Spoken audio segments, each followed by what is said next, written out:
Bismillahirrahmanirrahim. Assalamualaikum warahmatullahi wabarakatuh. Perkenalkan, nama saya Muhammad Nasiri Nasution, NIM 20111088. Baiklah, di sini saya akan menjawab soal-soal UAS hukum pidana.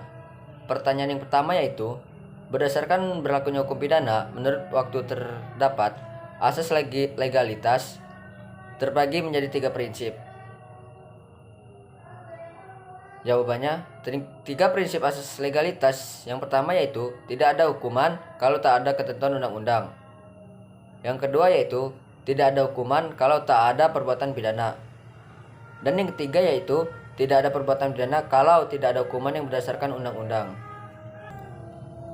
Pertanyaan yang kedua yaitu, bagaimana dalam hal ketentuan perundang-undangan di luar KUHP mengatur secara khusus suatu norma atau aturan, sedangkan di KUHP juga mengatur, maka dipakai ketentuan apa? Berikan contoh dan jelaskan. Jawabannya, undang-undang khusus di luar KUHP terdapat dalam buku 1 KUHP bab 1-7 pasal 1-85 KUHP sepanjang tidak diatur secara khusus.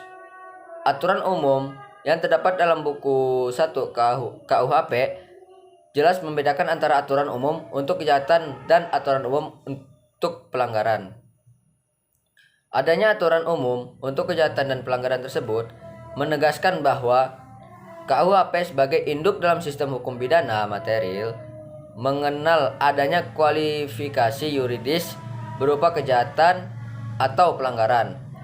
Dalam hal ini, adanya pembedaan aturan umum untuk kejahatan dan pelanggaran merupakan wujud akibat yuridis dengan adanya pembedaan kualifikasi yuridis tersebut.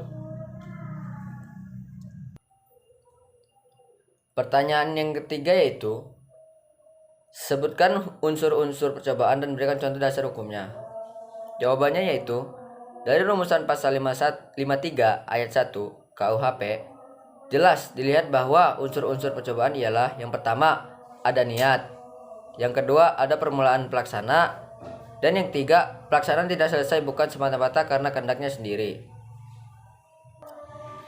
Pertanyaan yang keempat yaitu, sebutkan jenis-jenis penyertaan dan berikan contoh masing-masing penyertaan tersebut dan disertai dasar hukumnya.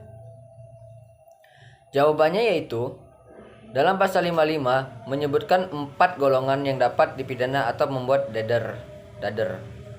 Yang pertama yaitu pelaku atau plager. Yang kedua, menyuruh melakukan atau downplager. Yang ketiga, turut serta atau medplager. Dan yang keempat yaitu penganjur atau witlocker. Dan yang pertanyaan kelima yaitu, sebutkan menjelaskan perbedaan tersebut dan berikan contoh beserta dasar hukumnya, alasan pembenar dan pemaaf. Jawabannya yaitu alasan pembenar.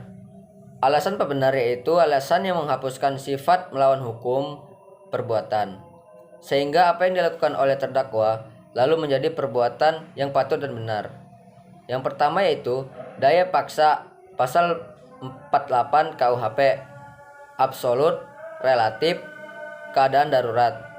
Pembelaan terpaksa, pasal 49 ayat 1, melaksanakan undang-undang, pasal 50, algojo, hukum mati, melaksanakan perintah jabatan yang sah, pasal 51 ayat 1. Dan yang terakhir yaitu alasan pemaaf.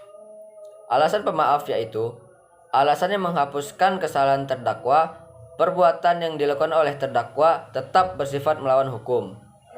Jadi tetap merupakan perbuatan pidana, tetapi dia tidak dipidana karena tidak ada kesalahan. Yang pertama yaitu tanda tangan mampu bertanggung jawab, pasal 44 KUHP atau gila. Yang kedua yaitu not where excess, pasal 49 ayat 2. Dan yang ketiga yaitu dengan iktikat baik melaksanakan perintah jabatan yang tidak sah, pasal 51. Mungkin cukup sekian dari saya.